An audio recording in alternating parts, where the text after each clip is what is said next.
நண்பர்களே, சமீபத்தில பார்த்தீங்க அப்படின்னா, காஷ்மீரில பயங்கரவாதிகள் நடத்தின துப்பாக்கிச் சூட்ல 40க்கும் மேற்பட்ட துணை ராணுவ வீரர்கள் உயிரிழந்திருப்பாங்க. அவங்களுக்கு கவர்மெண்ட் சார்பிலேருந்து நிறைய உதவிகள் செஞ்சாங்க. தமிழகத்தை சேர்ந்த வீரர்களுக்கு தமிழ்நாடு கவர்மெண்ட்டும் உதவிகள் பண்ணாங்க. கிரிக்கெட் சார்பில் இருந்தும் அவங்களுக்கு நிறையா பண உதவிகள்லாம் செஞ்சாங்க. அந்த வகையில் இப்போ ஜாவாவும் பார்த்தீங்க அப்படின்னா, அந்த உயிரிழந்த வீரர்களுடைய குடும்பங்களுக்கு உதவி செய்கிறதுக்காக ஒரு முக்கியமான அனௌன்ஸ்மெண்ட்டை வெளியிட்டிருக்காங்க. ஜாவா மோட்டார் சைக்கிள் பார்த்தீங்க அப்படின்னா 2019 நவம்பர் வரைக்கும் புக்கிங்ஸ் எல்லாமே முடிஞ்சிருச்சு அப்படின்னு சொன்னாங்க.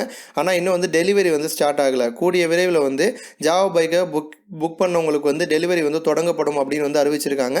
அந்த டெலிவரி தொடங்கப்படுவதற்கு முன்பாக பார்த்தீங்க அப்படின்னா ஜாவா மோட்டார் பைக்குகளை ஏலத்தில் விட போகிறாங்களாம். ஏலத்தில் விட்டு அதுலேருந்து வரக்கூடிய ஒரு பெரிய தொகை உயிரிழந்த துணை இராணுவ வீரர்களுடைய குழந்தைகளுடைய படிப்பு செலவுக்காக ஜாவா மோட்டார் சைக்கிள்ஸ் கொடுக்க போகிறதா அறிவிச்சிருக்காங்க.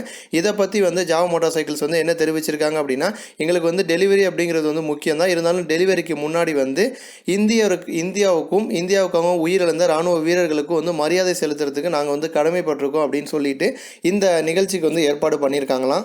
ஆனால் இதில் குழப்பமான ஒரு விஷயம் என்ன அப்படின்னா, புதிய பைக்கை ஏலத்தில் விட போகிறாங்களா, இல்லை முன்பாகவே ஓல்டு ஜாவா 1980 காலகட்டத்தில் இருந்த பைக்கை ஏலத்தில் விட போகிறாங்களா, இல்லை என்ன பண்ண போகிறாங்க அப்படிங்கிற விஷயத்தை பற்றி எந்த விதமான அறிவிப்புமே வெளியாகலை.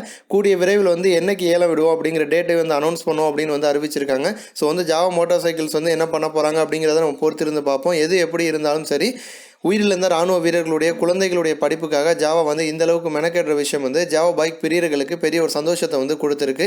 இந்த வீடியோவை பற்றின உங்களது எண்ணங்களை கமெண்ட் பண்ணுங்கள். இந்த வீடியோ உங்களுக்கு பிடிச்சிருந்துச்சு அப்படின்னா மற்றவங்களுக்கும் ஷேர் பண்ணுங்கள். நன்றி.